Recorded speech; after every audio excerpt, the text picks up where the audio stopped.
Entonces, sobre todo en la diabetes mellitus tipo 1, donde a mí me interesa demostrar que hay un déficit de insulina por destrucción de la célula beta, no necesariamente yo tengo que medir insulina, yo puedo medir el péptido C.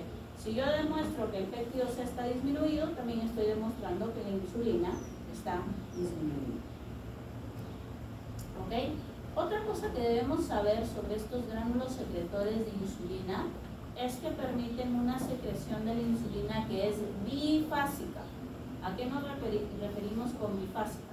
Que primero va a haber una liberación rápida de insulina por unos gránulos que se llaman gránulos de liberación rápida o gránulos maduros.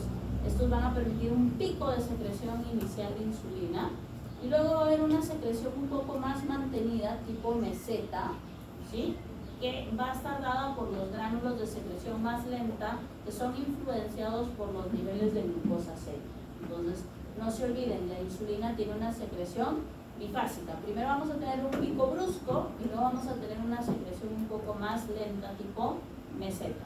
¿Por qué se produce este pico brusco?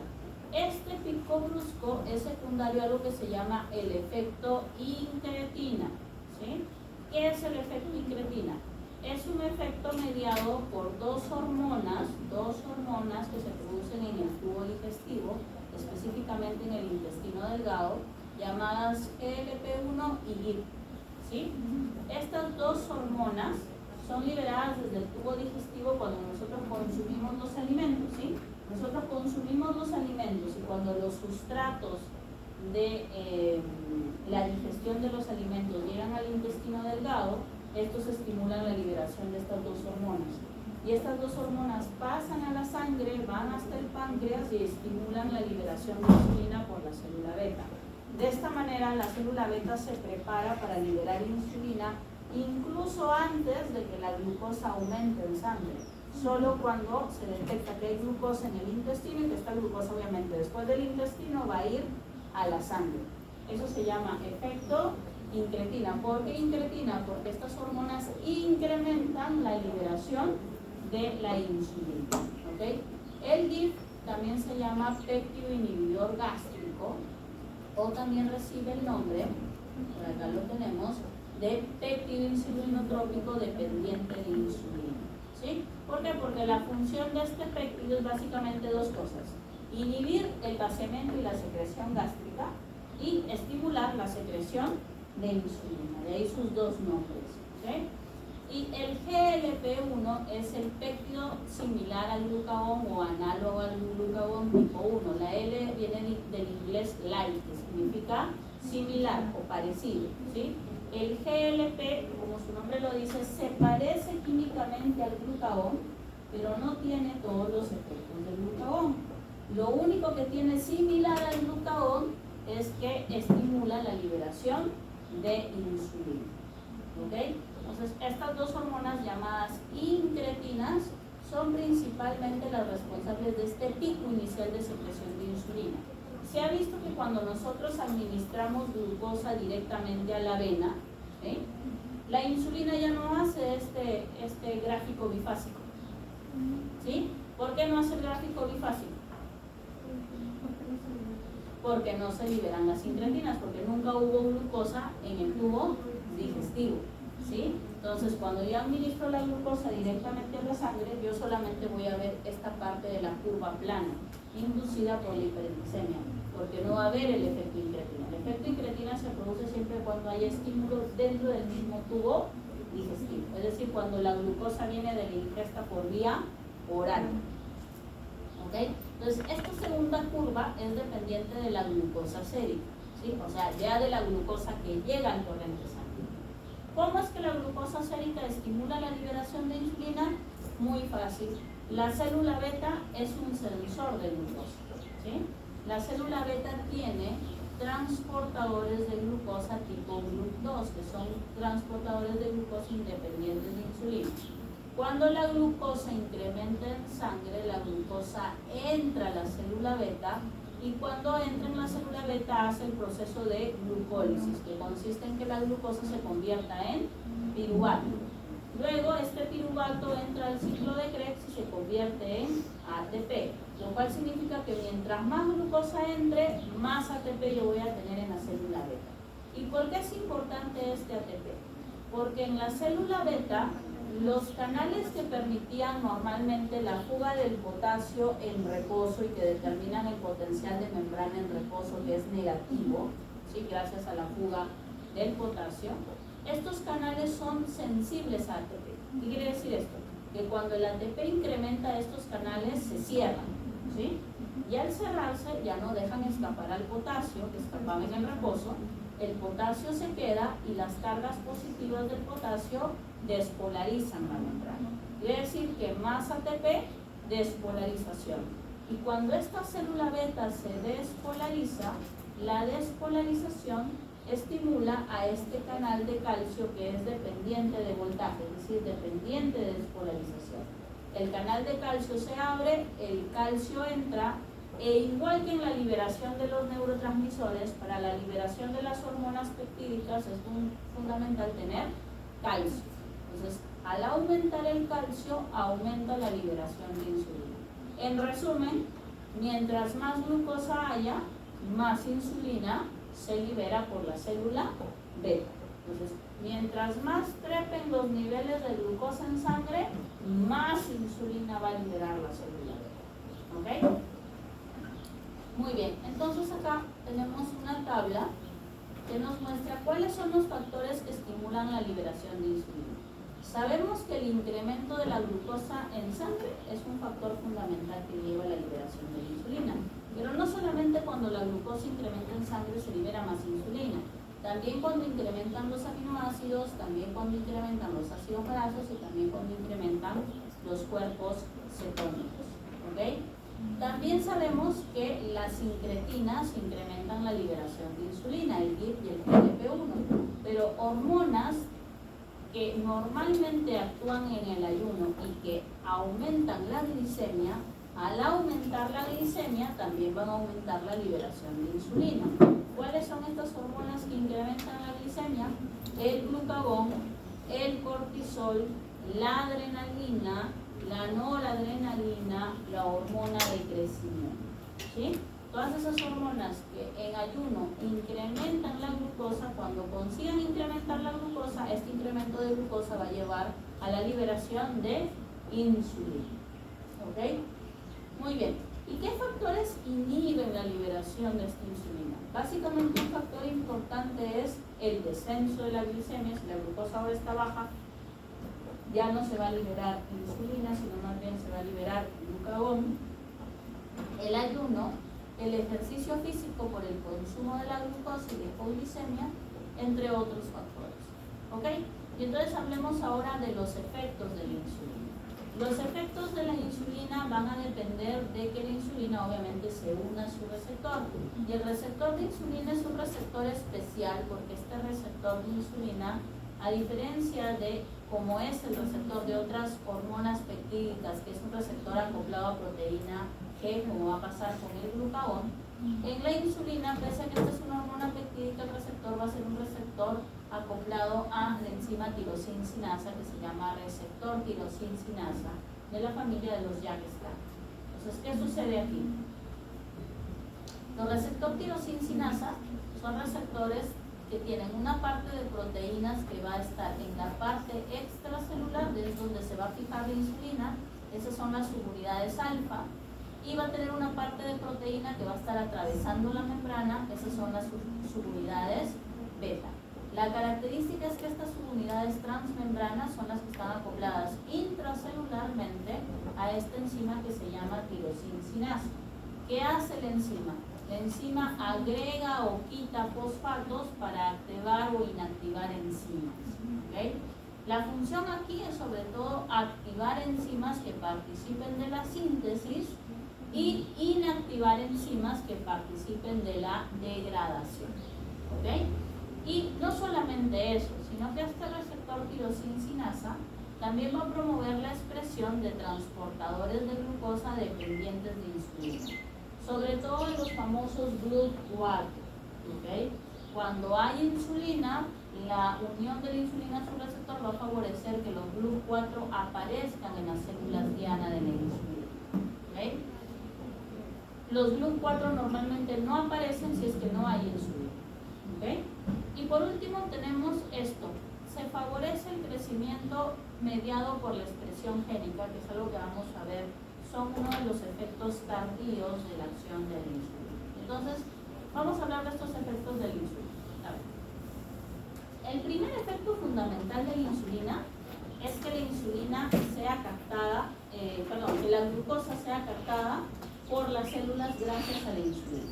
¿Okay? ¿Cómo vamos a conseguir esto? Primero, hay una célula que sí o sí siempre tiene que tener glucosa, porque si ella no tiene glucosa simplemente no tiene ATP.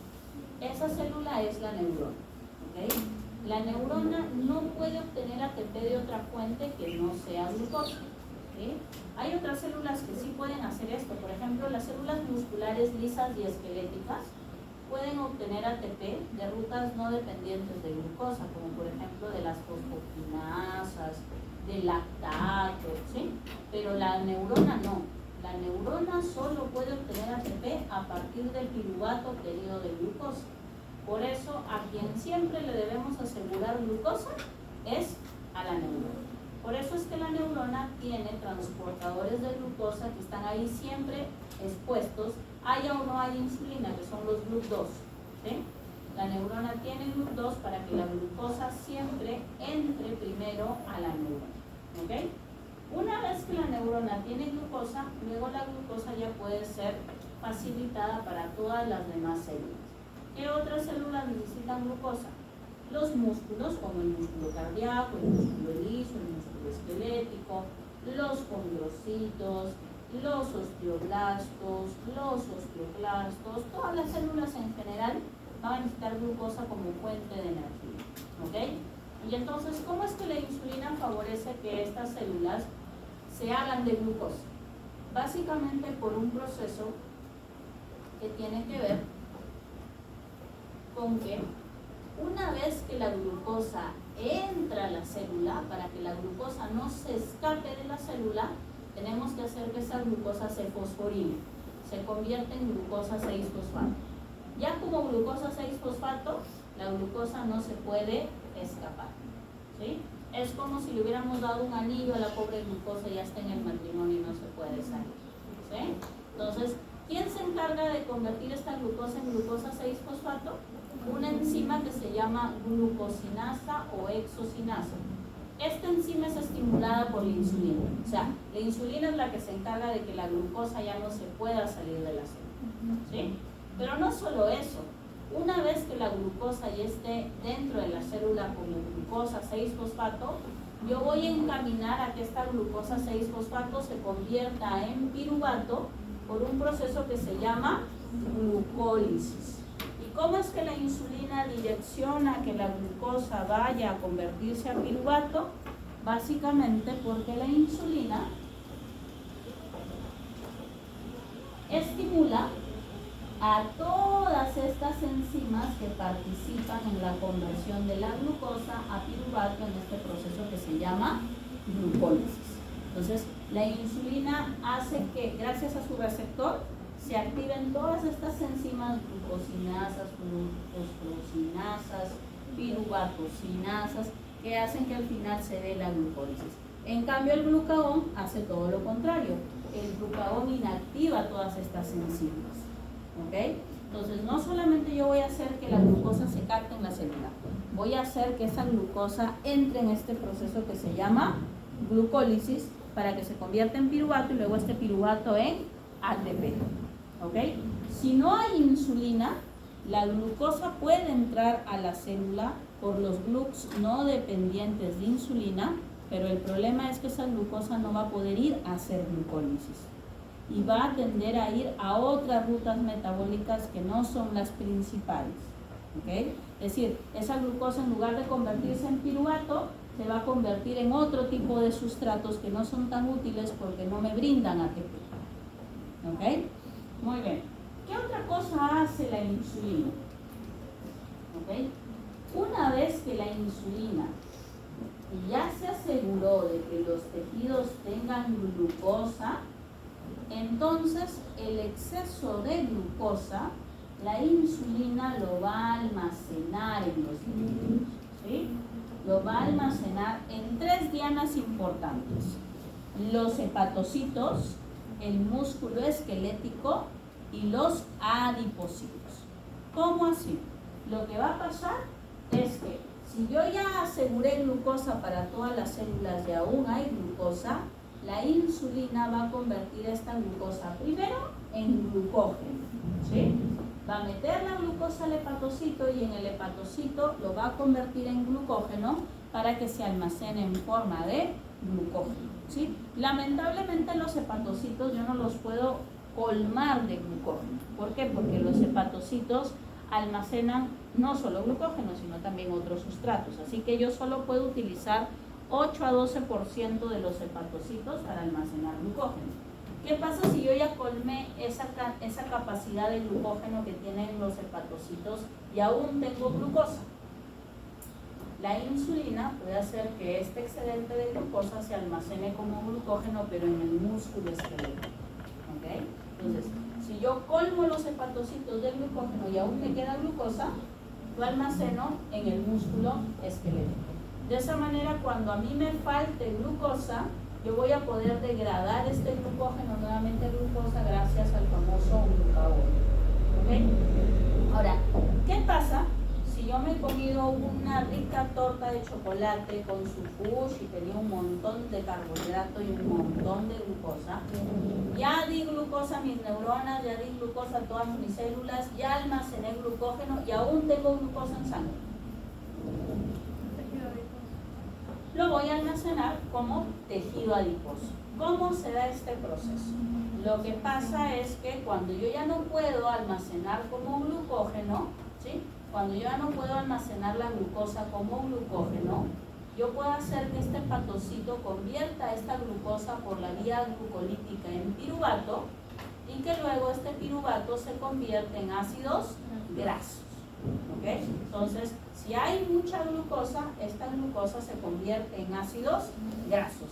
Y luego estos ácidos grasos son llevados a los adipocitos y dentro de los adipocitos son convertidos en triglicéridos y almacenados como triglicéridos. Es decir, todo ese exceso de glucosa se convierte en mi rollito, que es el tejido celular subcutáneo, que va a almacenar este exceso de glucosa en forma de triglicéridos. ¿Okay? Pero ¿y por qué hace esto la insulina? ¿Para hacernos ver más gorditas? No, ¿sí? Lo que está haciendo la insulina es almacenar energía para cuando no hay, ¿sí? De esa manera, cuando entremos en un estado de ayuno, el glucagón se va a encargar de movilizar estos depósitos, ¿sí? Entonces sucede que en el momento en que yo, por ejemplo, hoy día vine bien temprano para darles clase, no desayuné, no pude comer nada, y estoy varias horas sin comer, mi glucosa obviamente baja porque las células se están consumiendo la glucosa, ¿no? ¿Qué va a pasar en el momento que la glucosa baje? La hipoglicemia va a estimular la liberación del glucagón. Y el glucagón va a tratar de movilizar los sustratos para que haya glucosa, sobre todo para las neuronas, ¿sí? Porque hemos dicho que ellas son las fundamentales. Ellas son las que dirigen a todos los demás órganos, así que ellas no se deben quedar sin glucosa. No importa si mi riñón, mi músculo se quedan sin glucosa, pero el sistema nervioso no se puede quedar sin glucosa. Entonces, el glucagón se va a liberar y lo primero que va a movilizar es al glucógeno, ¿sí? El glucagón va a hacer que el glucógeno se desdoble nuevamente en glucosa por un proceso que se llama glucogenólisis. ¿Okay? Este proceso se va a dar tanto en el hígado como en el músculo en el esquelético con la finalidad de movilizar la glucosa. ¿Okay? Pero ¿qué pasa si las horas pasan y yo sigo sin comer? ¿Sí? Y ya me gasté todo el glucógeno y aún no tengo ingesta y por lo tanto aún no tengo fuente de glucosa. ¿De dónde obtengo glucosa para seguir manteniendo aún activas a mis neuronas? Del tejido adiposo. Y entonces ese almacén de energía que está en forma de triglicéridos es movilizado ahora por el glucagón. El glucagón produce un proceso que se llama lipólisis en el cual los triglicéridos vuelven a ser degradados hacia ácidos grasos. ¿Para qué? Para que estos ácidos grasos vayan a la sangre, o sea, retornen desde los adipocitos hacia la sangre y gracias a la sangre lleguen al hígado, ¿sí? En el hígado yo voy a tener que convertir esos ácidos grasos primero a piruvato para que luego ese piruvato sea convertido nuevamente a glucosa. Para yo poder convertir los ácidos grasos a piruvato, voy a tener que activar unas enzimas que forman un proceso metabólico que se conoce como beta-oxidación. ¿Okay? Por la beta-oxidación yo voy a poder regresar el ácido graso nuevamente a piruvato, pero este proceso va a tener un coste. El coste es que voy a producir cuerpos cetónicos, los famosos cetoácidos. Entonces, consigo el piruvato que yo necesito como fuente energética, pero a costa de producir cuerpos cetónicos.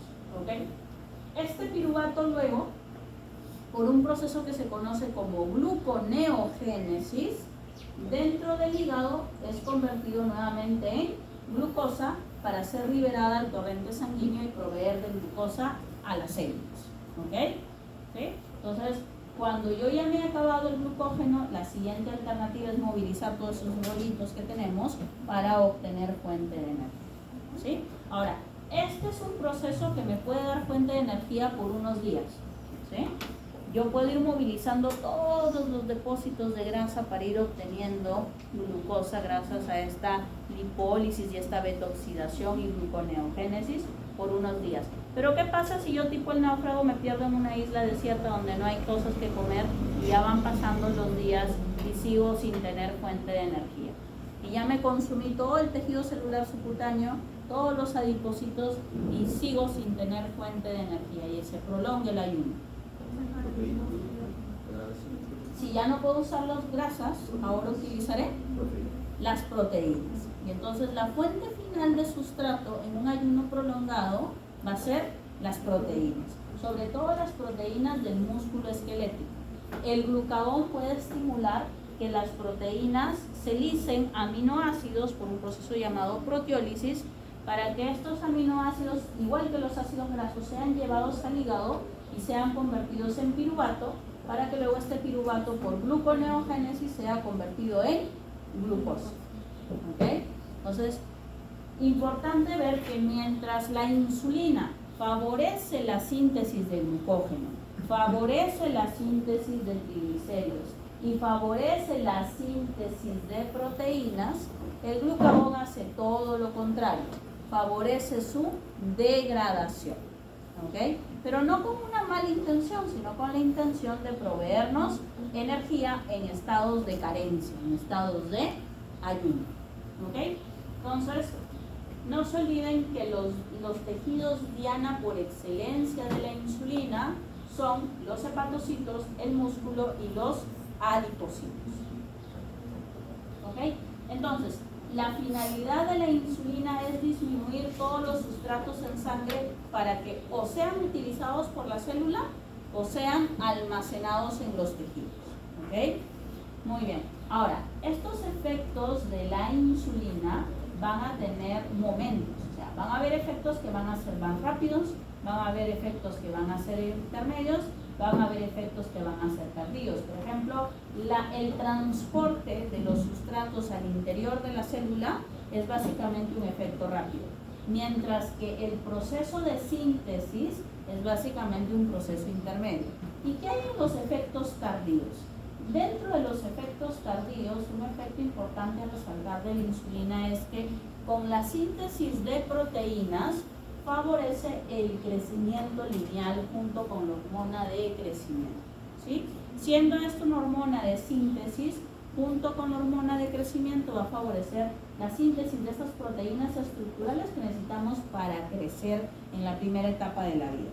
Entonces, se ha demostrado por experimentos como este con las ratitas, en las cuales cuando a las ratas se les quitó el páncreas y la hipófisis para que no haya ni hormona de crecimiento ni insulina, las ratas simplemente no crecían, ¿sí? Si yo les reponía la hormona de crecimiento, las ratas crecían, pero crecían poco.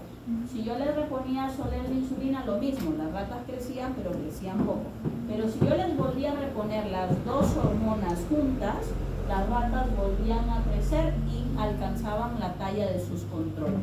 ¿Qué quiere decir esto? Que para crecer yo necesito de las dos hormonas, porque las dos favorecen la síntesis de proteína estructural que favorecen el crecimiento. ¿Ok? Muy bien. Y entonces ahora hablemos un poco del glucagón.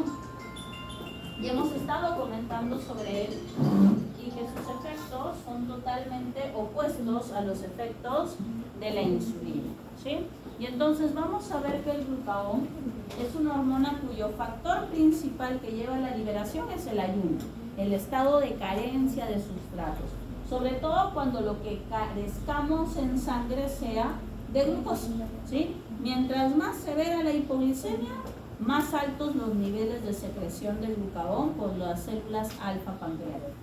Y entonces vamos a ver que así como hay factores que facilitan la liberación del glucagón, hay factores que lo inhiben. Y un factor muy importante que inhibe la liberación del glucagón es la insulina. Miren que el glucagón facilita la liberación de insulina, pero la insulina le paga con una moneda opuesta al glucagón, porque la insulina más bien inhibe la liberación del glucagón.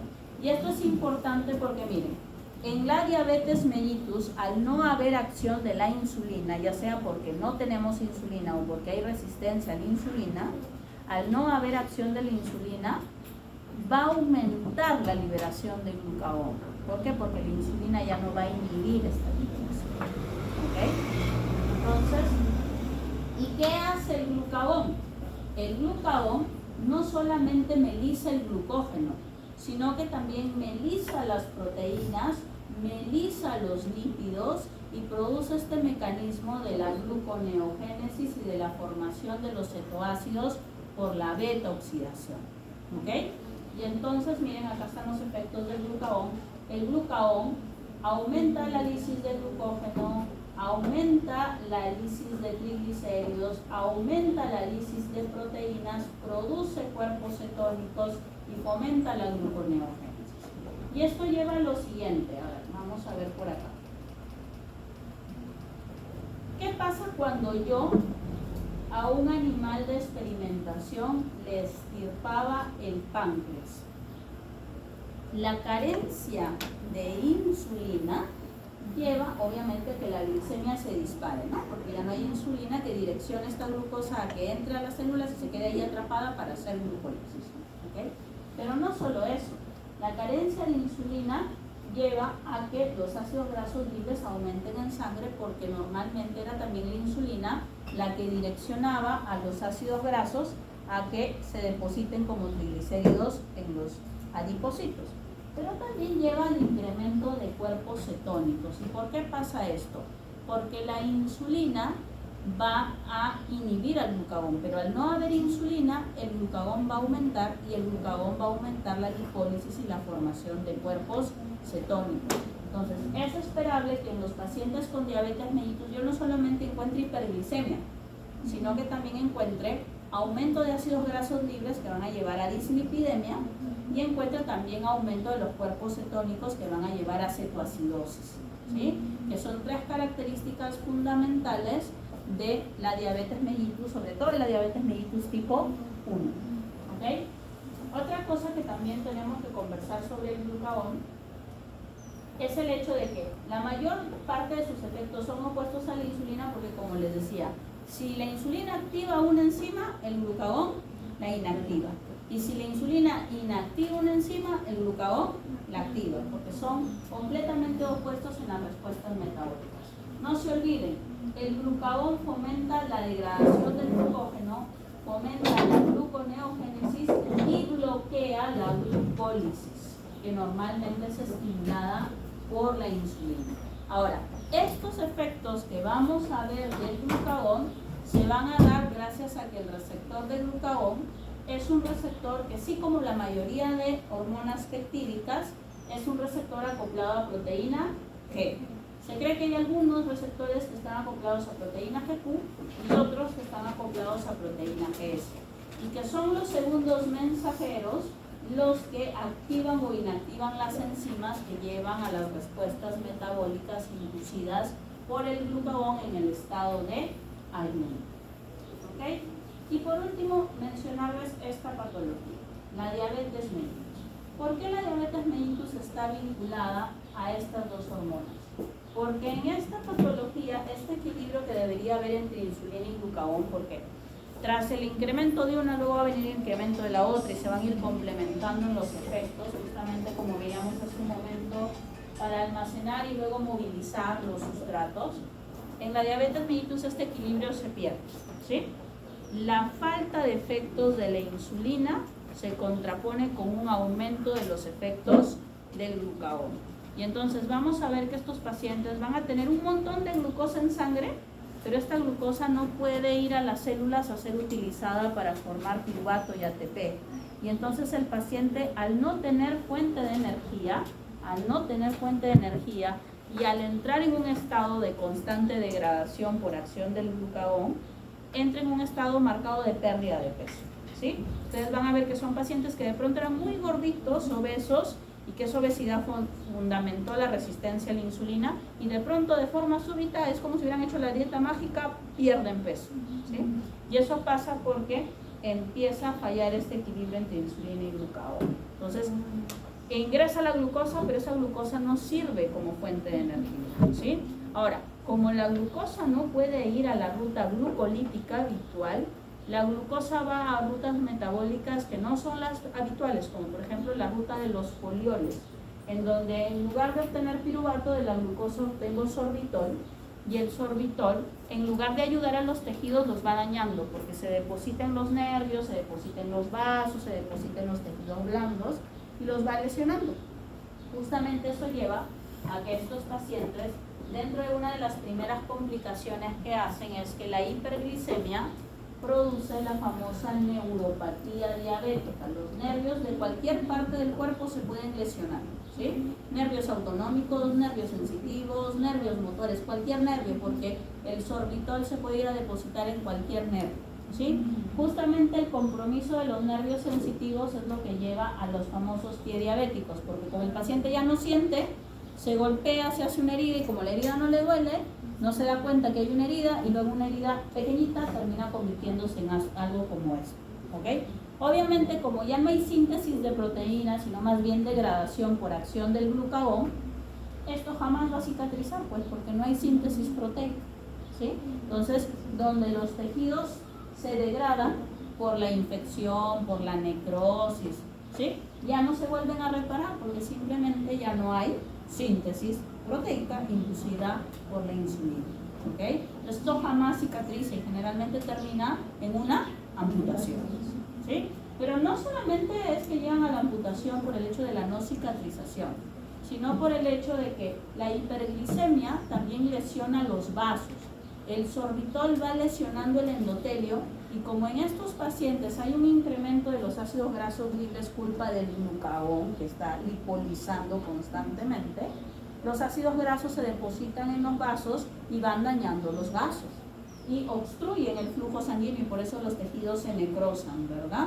Y entonces no solamente hay compromiso neuropático, también hay compromiso vascular, ¿sí? Secundario básicamente también a esta alteración metabólica, ¿ok? Entonces, así como en el Cushing, yo tenía que demostrar no solamente que el paciente tenía clínica, sino que el paciente tenía hipercortisolismo. En la diabetes mellitus yo no solamente tengo que demostrar que el paciente tiene la clínica de la diabetes, yo tengo que demostrar que hay hiperglicemia mantenida para que yo diga que es una diabetes mellitus, ¿ok? Según la ADA, que es la Academia Americana de Diabetes, yo puedo demostrar esta hiperglicemia bajo 3 criterios, ¿ok? Si mi paciente tiene la clínica típica de diabetes y yo le encuentro una glucosa en ayunas mayor o igual a 126, suficiente para que yo diga diabetes mellitus. Ojo que esto es siempre y cuando el paciente tenga la clínica típica, porque si yo en alguno de ustedes que no tiene la clínica les encuentro una glucosa mayor o igual a 126, yo no puedo decir todavía que es diabetes. Se sugiere que hagamos cualquiera de las otras 2 pruebas para corroborar, ¿ok? En cambio, en estas otras 2, puedo o no puedo tener la clínica.